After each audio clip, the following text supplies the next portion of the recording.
Kuna mahali kwa roho tunapata ya kwamba Mungu akiongea ya kwamba atatunyunyuzia maji, huaga anaona kuna mahali kumekuwa kugumu, na akiamua kutunyunyuzia huaga amepanga yale mambo magumu yote ikae rahisi.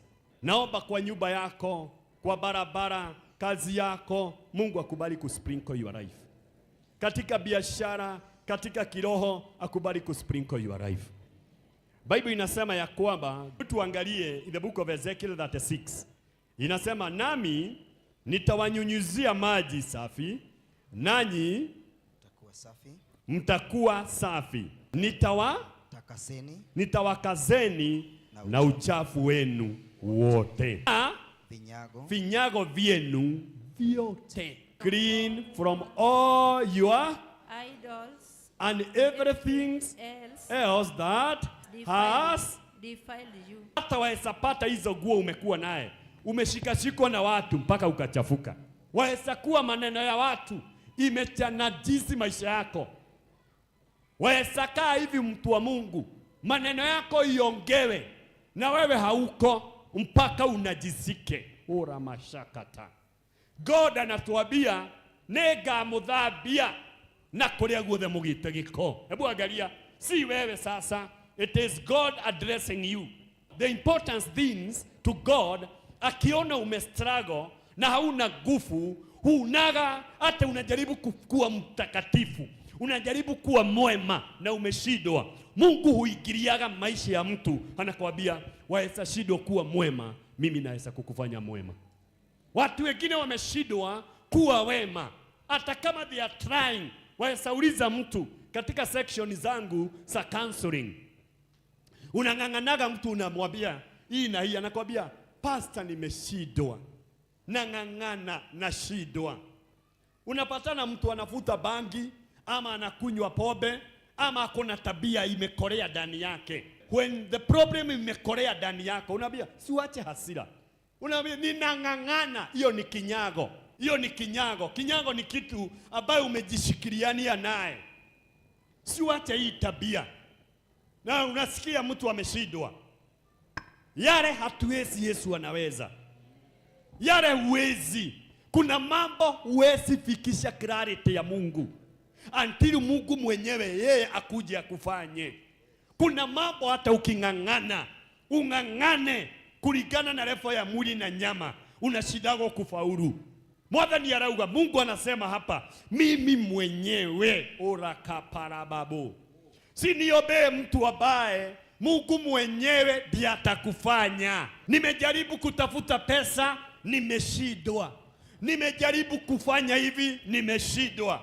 Nimetafuta amani mpaka imenishida. Hapo ndipo Mungu anasema, I'll make it for you. Amen. This is now not for you. Wakati God amekufanyia wewe ulishindwa, hapo ndio tunakuaga na moyo mkubwa wa kuweza kumtukuza. Have you ever go through some situation? Unaona ya kwamba wewe utaisha. Unaona hii ndio mwisho wako. Hiyo ndio mwisho wa maisha. Mpaka unaona ogeni mkiongea mtanyamaza. When you get somebody amefika hapo, umeshawahi umia, umejaribu kutafutua magonjwa mpaka ionekani, mpaka unakata tamaa, hapo ndio Mungu anakuja na kuambia, I will sprinkle my water. I will come to you. Kole modore haho mothe dirareria gainiwa ku address your matter. Kuna mtu naongelesha leo, it is not anybody, it is your God who will going to address your problem. I'm talking to somebody today. Ameshindwa mpaka Mungu anawaambia nitawatoa. Hebu angalia sasa, nitawatolea roho. Hapa ukirudi nyuma, mstari wa 26 inasema, nami nitawapa nyinyi moyo mpya, nami nitatia roho mpya ndani yenu, nami nitatoa moyo ulio jiwe ndani yenu ya miili yenu, nami nitawapa moyo wa nyama. Kuna mtu alikasirika na mambo, kuna mtu alikauka. You know, tukiangalia nimesema nitawadress Isaiah in the book of Ezekiel. Hapo 25 inasema 26, I will give you a new heart and a new mind. Come on. Kuna mtu aliamua, kuna mtu hapa already alikaa chini na akajiandika, mimi siwezi. Kulingana na experience ile niko naye, mimi siwezi. Kulingana na vile wasomi wanasemaga, mimi siwezi. Kuna msichana ametutolea ushuhuda pale. Ameambiwa ako na chronic asthma. Ama? Bwana Yesu apewe sifa. Na akaambiwa hawezi kaa hata dakika moja bila kuinhale. Aliisha. Lakini Mungu anamponya. Mpaka daktari wake anamuuliza what happened? Why atakupeni ya ingine? Anaadresaga your matter. Mungu akuje kwa aje mwenyewe. Mungu anasema hapa ni mimi mwenyewe. Nitabadilisha akili zako. Ulistiki ukasema we huwezi olewa. Ulistiki unaona we huwezi nunua nyumba. Ulistiki ukasema huwezi safiri. We kulingana na masomo ya Afrika hauwezi safiri. Ama we kulingana na lifestyle ya kwenu huwezi. Bible inasema I will change your mind. Na hakuna kitu hapa inasema nami nitawapa ninyi moyo mpya. Si moyo wa kukasirika, si moyo wa uchungu, si moyo wa maumivu, si moyo wa kujuta, nikupe moyo mpya kama katoto. Imagine, hapo chini nasema, na roho mpya ndani yenu. Nami nitawatoa moyo wa jiwe, hata ukiambia kitu. Nitatoa hiyo moyo ya jiwe. Nitaitoa hiyo moyo uliamini. Moyo ndio mtu. Hii moyo ulisema I'm cast. I cannot make it. It is not me. Upeo moyo mwingine wa nyama, the soft heart. Ya kwamba utaachilia male magumu, ianze mambo mengine mapya. I'm talking about God will sprinkle your life. Amen. It is not a pastor. It is not anybody. God himself. Kuna mtu naongelesha. Kuna mtu hapa ako na moyo wa kujuta. Ama? Si kuna mtu ana regret. Si hata kuna mtu anajuta saa hizi. Gayaruga ni huko hegoro wegi. Hiyo roho, una roho ya makasiriko, hiyo roho uko naye. I know you cannot. Amen. Mungu ana address leo akijua kuna mambo umeng'ang'ana huwezi. Na wewe ulijiadikia. Umeongeleshia nani? Umefuga, umeomba mpaka saa hizi.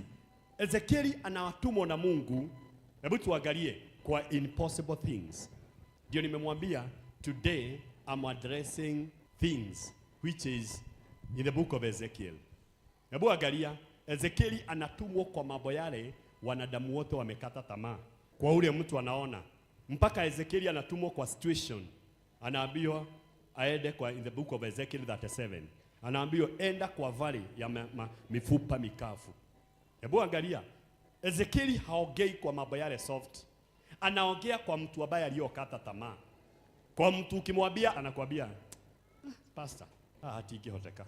Anaongea, anatumwa mahali hapo. Leo nimekuja na upako wa Ezekieli. Anaambiwa ya kwamba Ezekiel 37 inasema mistari ya 5.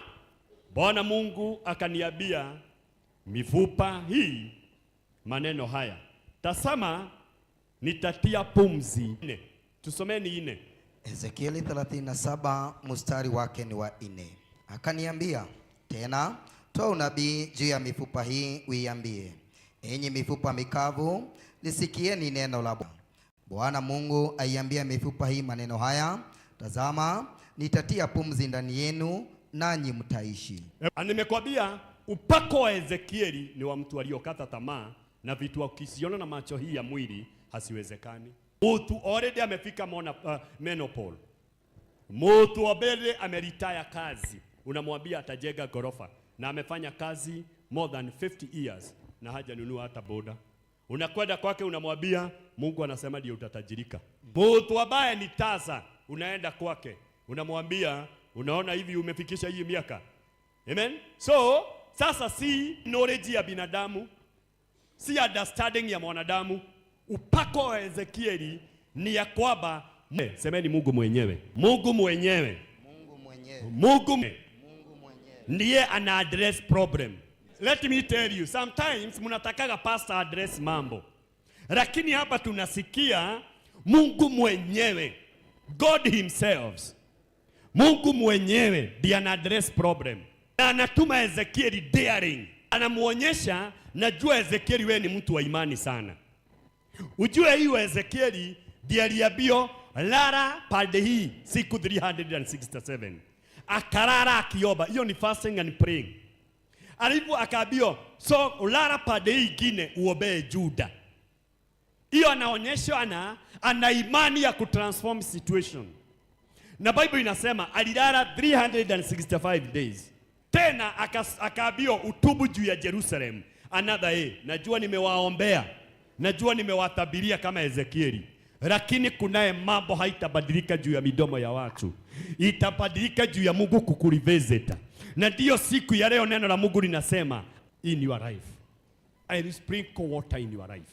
Bible inasema akaambia enda hapo ogeresha hii mifupa. Na akaulizwa wewe unaweza? Ezekieli alimwambia wewe hii mifupa mikavu hivyo ni wewe waweza. Inueni imani yenu. Juu kuna mtu mwenye dhambi, mtu ambaye ni corrupt, mtu ambaye amejichukia. Mungu hata angalia vile watu wanasema, Mungu mwenyewe ndiye atakuja kwako. Amen. Amen. Mtu aliyokata tamaa kulingana na philosophy za dunia, yeye Mungu hata achana na mafilosophy, knowledge za dunia, akuje asimame akwambie anaweza. Oye, anaweza mambo yeye mwaminifu. Imagine kuna mtu anaona mahali umeomba, umefuja madhabahu, umeng'ang'ana mambo, no ni maremete. Othani araugo mothe niwe ugoka kumuteithia. Amen. Umejitolea kama mchungaji, wewe mtumishi wa Mungu, umefanyia watu kulingana na vile Bible inataka. Lakini bado unaumia. Bwana mwenyewe ndiye anasema, mimi mwenyewe kule kumekauka, ni mimi nitakuja kukunyunyuzia maji. Imagine Mungu anaona. Ameona bidii yako, anaona kung'ang'ana kwako, amaona wako, anaona kukata tamaa kwako, sasa hataki uendelee na kuvujika moyo. Halo? Kama shetani anajitukuza na watu wake, sinaye Mungu atajitukuza na sisi watoto wake. Amen. Mungu haja kuacha watoto wa Mungu, atajitakaza. Tunaona philosophy ya Ezekieli, tukirudi, kuna siku moja Israeli ilitenda dhambi. Na akaambiwa alale pande hii ingine aombe Yerusalemu. Amen. Na akapewa punishment ya kukula mafi yake. Hebu angalia, akaambiwa hutakula chakula zako kama vile hata Mungu labda amekutupa.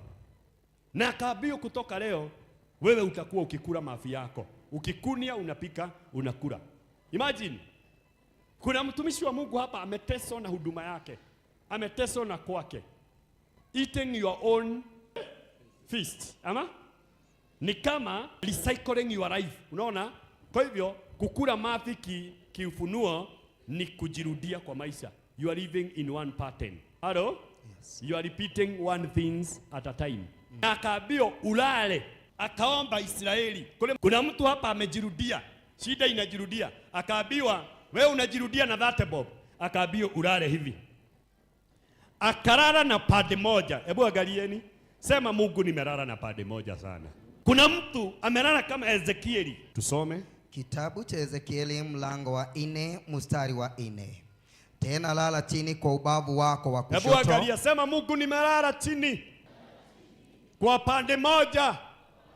Hata kama ninang'ang'ana najipata the same style, the same life, the same situation. Kuna watu hapa leo hata mking'ang'ana Mungu akawaambia laleni pande moja. Hii huduma yaweza kuwa inalala na pande moja.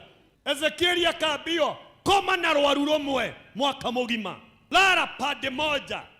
Kuna mambo ambayo ndio nimekuambia Mungu ndiye ameamurisha na yeye aweza kuja aitoe.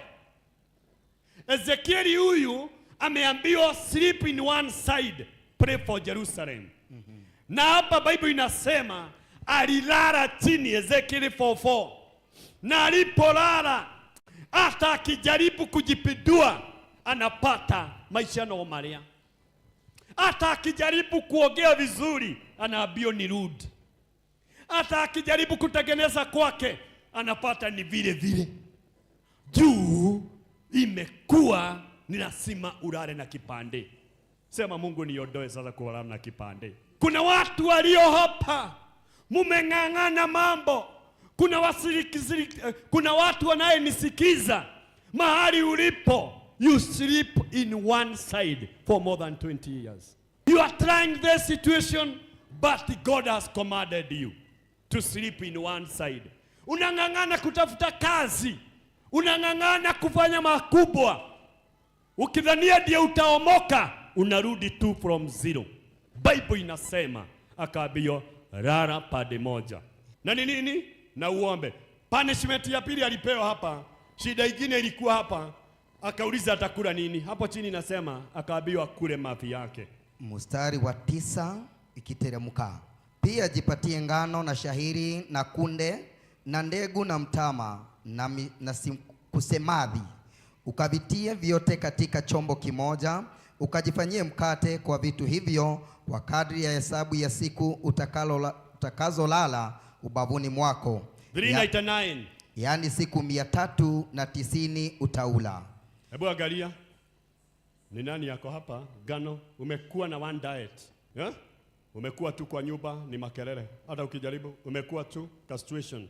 Mnatoka hii gai akimuherithia akimera utakuwa ukikula gano tu peke yake na ukiwa umelala. Hapo akamwambia hapana. Then punishment hiyo ingine akaambiwa juu ya Juda.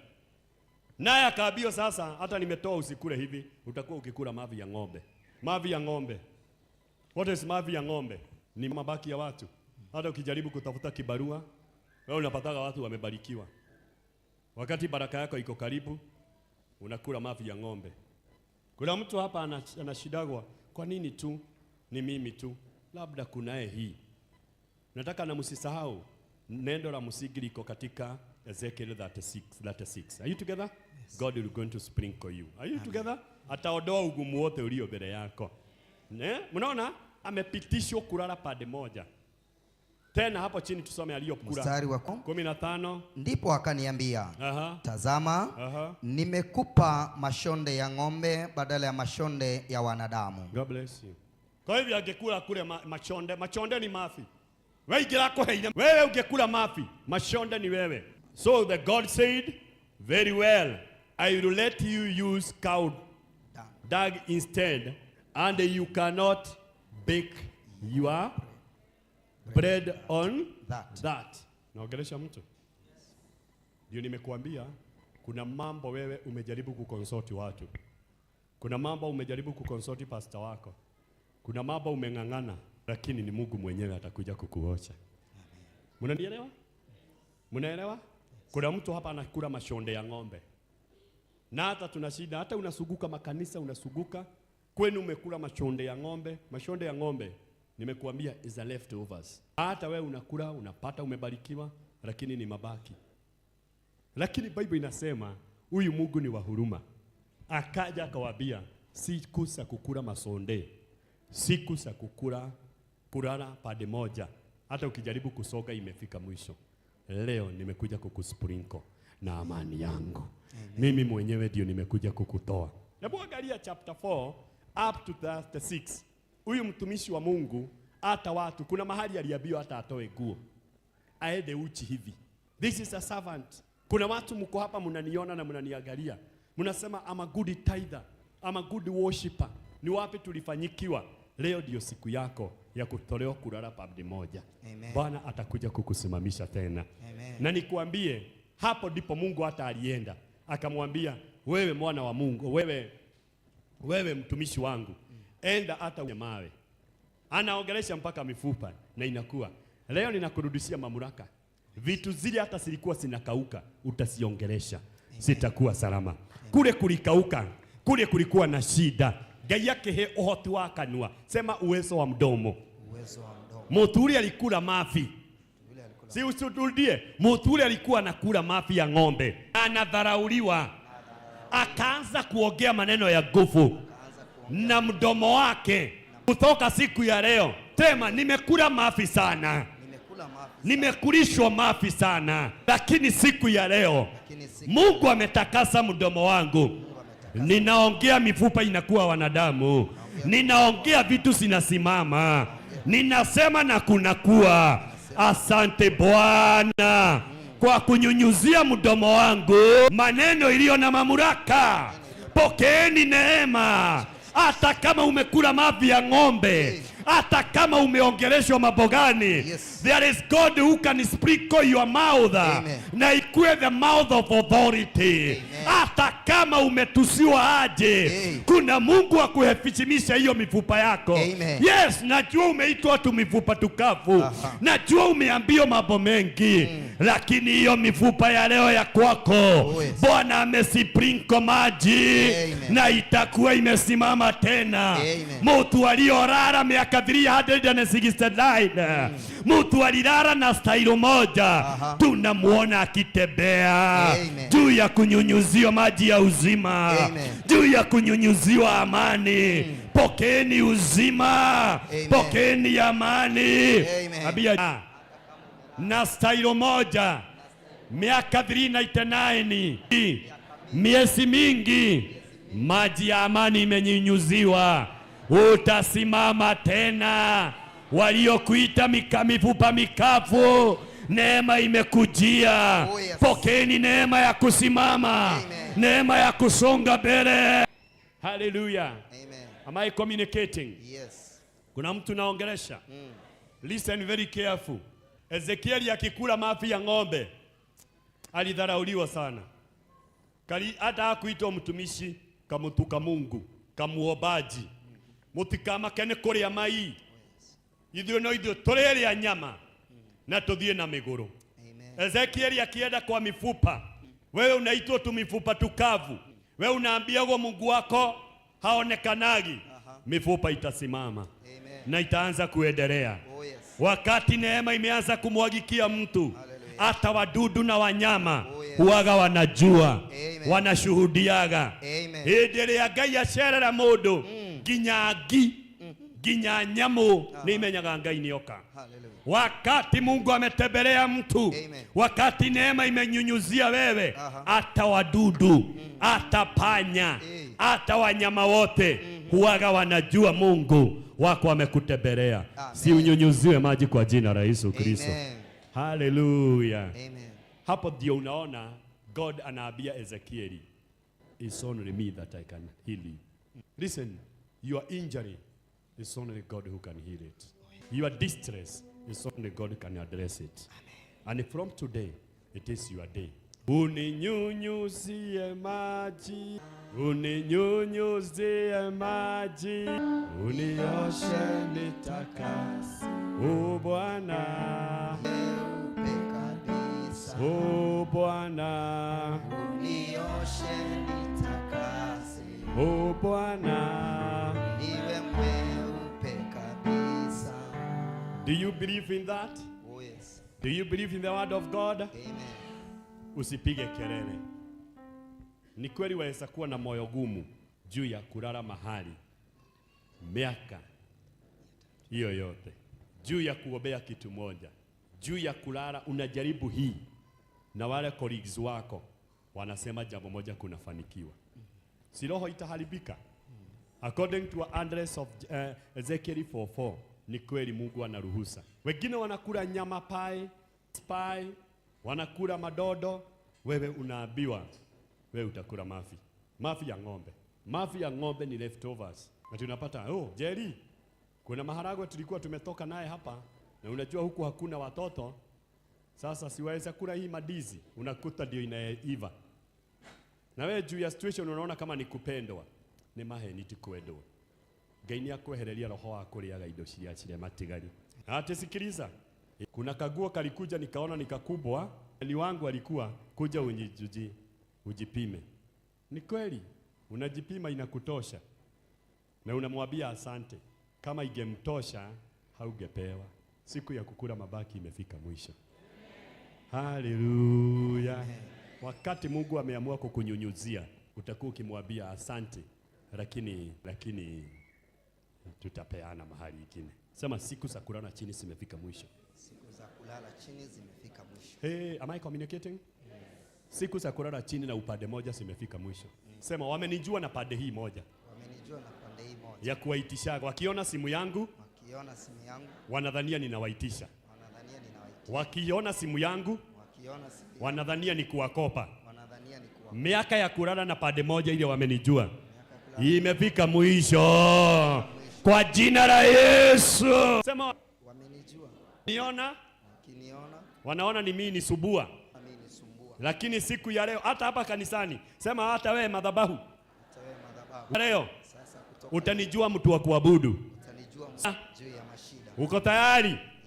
Yes. Ni madhabahu ya Mungu yaache kutujua kila mahali. Ukitoka hapa ukienda Uganda inajua, tunajuaga huyo ni yule alikuwa Kenya, alikuwa naomba mtoto.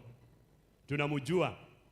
Kwa hivyo malaika wote wanakujua kwa one problem, because of the day of sleeping in one side. Amen. But today the Sarah who sleep in one side.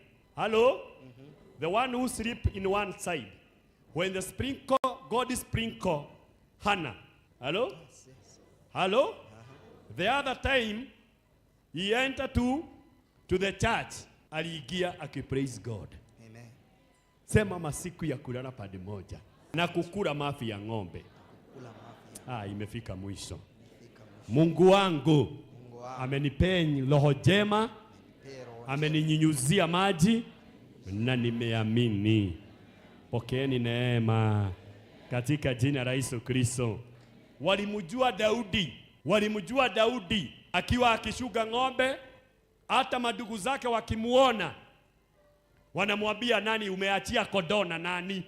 Ado ni makomenyire. Anauliza nyumbani nani atabaki akilima? Edaga nyumbani mapema juu hauna kazi, utayarishia wageni. Na ujue your members, you are among the member. Unaambia juu hakuna mahali unaenda, waweza tuma watoto wako waendage nyumbani, wafagiage na wakatakate. Waambie stailo moja imeisha. Mungu amekuja kuninyunyuzia maji. Aliita Daudi, wakamwambia umeacha ng'ombe na nani na kondoo? Wakamuuliza, ni nini unakuja hapa? Lakini Mungu akipande kimoja, siku ya kulala pande moja silikuwa zimeisha. Huyu amedharauliwa akaambia rudi nyumbani, ndiye alirudi na kikombe ya kuua Goliath. Hallelujah. Usidharau mtu wakati analala na pande moja. Wakati wa kuamuka anaamukaga amesonga. Ninaamini utaamuka. Na ukiamuka utalala tena. Utaenda umesonga. Utaenda umeinuka. Utaenda umefanikiwa. Utaenda umekuwa na nguvu. Sema siku zangu za kuamka hapa. Sitarudi kuwa hivyo. Sitarudi.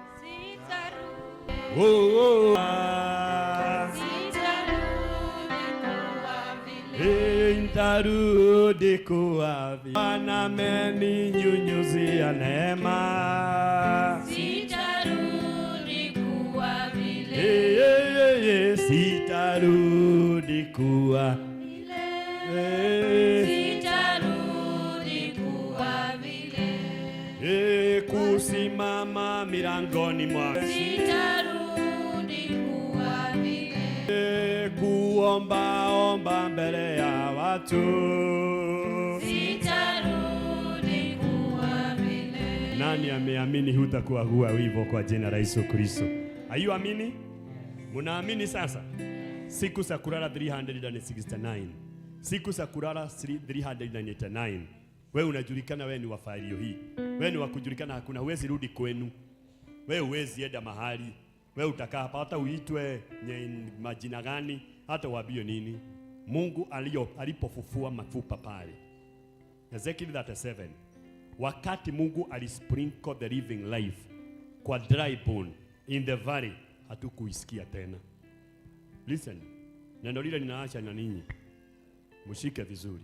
Wakati Mungu alinyunyuzia mifupa mikavu pale ilikuwa imetawanyika na akaiambia itarudi uhai, hakuna mifupa ingine ilibaki.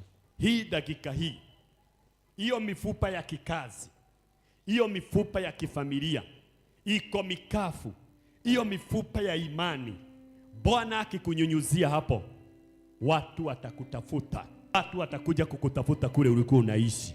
Watu watakuwa wakikuulizia. Utakuwa umepewa namba ya hotline. Wacha ya online. Utapewa hotline ambaye kabla uongee itapika kwa mtu mwingine. Pokeeni neema ya kunyunyuliwa. Pokeeni neema. Bwana anaponyunyuzia mtu neema, hawezi rudi pale tena. Kuna watu naachilia baraka, hamtarudi kwa aibu tena, hamtarudi kwa magonjwa tena, hamtarudi kwa uchungu tena, hamtarudi kwa dharau tena. Bwana atawanyunyuzia maji, atawape moyo wa kuendelea, moyo uliokujana, atawape moyo safi, atasimamisha maisha yenu. Hana alipopata Samueli, hatumuoni akilia tena, tunamuona akiitwa Mama Sam. Leo ninaamini ni siku majina inaenda kubadilishwa, mupewe title. Title is very costly. Title is very costly. Majina yenu inaenda kuondoka. Mayai muitwe honorable, muitwe mwenye afya, muitwe daktari, muitwe mchungaji. Oh, haleluya! Bwana akubariki leo.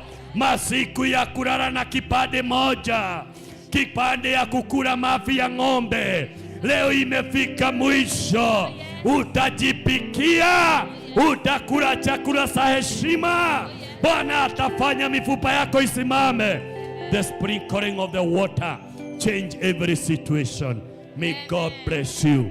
Bwana akawabariki. Bwana akawanyunyuzie maji ya uzima na afya katika mashamba yenu, katika kazi yenu, katika watoto wenu, katika mahali pote unaingia na kutoka. Uzinyuzaji wa maji ukae ndani yenu kwa jina la Yesu Kristo. Pokeeni neema na ushindi. Amen. Pokeeni ushindi. Wote mnayenipata mkiwa pale, Bwana akubariki. Wakati Bwana ananyunyuzia wewe maji, unaamukaga kulalaga na one style. Wakati Mungu alitembelea Hana, alimtoa katika hali ya kushidaga akilia miaka 18 kwenda Rama kuombea mtoto. Aliponyunyuzia uterus yake uhai, alipata mtoto. Mwaka huyo mwingine hakuenda mama mlevi, alienda anaitwa Mama Samuel. Kwa hivyo ninakuombea season hii inakuja, vile umelala na situation ya magonjwa, situation ya madeni, situation ya kudharauliwa, it is the price cost of your title. From today, God is going to raise you.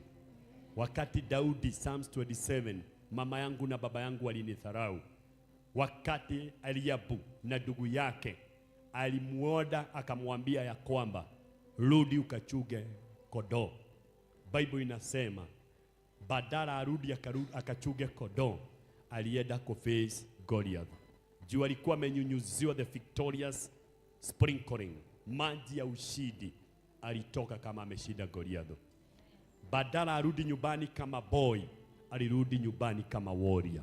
From today, there watu kwa watu katika mkutano, na wewe unanipata, instead of you go there home like a failure, you become like a fame. May God bless you today. Amani ya Bwana mtu wote aliyo hapa. Hii mwezi wa 6 ni katikati ya mwaka.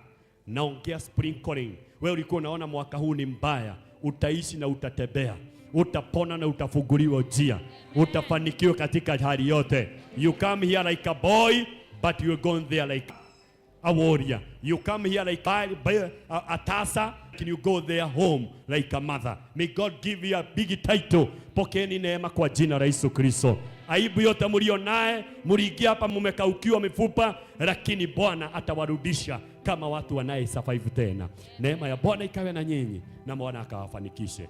May shalom. Bwana awabariki kwa jina la Yesu Kristo. Hiyo ndio neno la Bwana siku ya leo, na Bwana akawafungulie njia.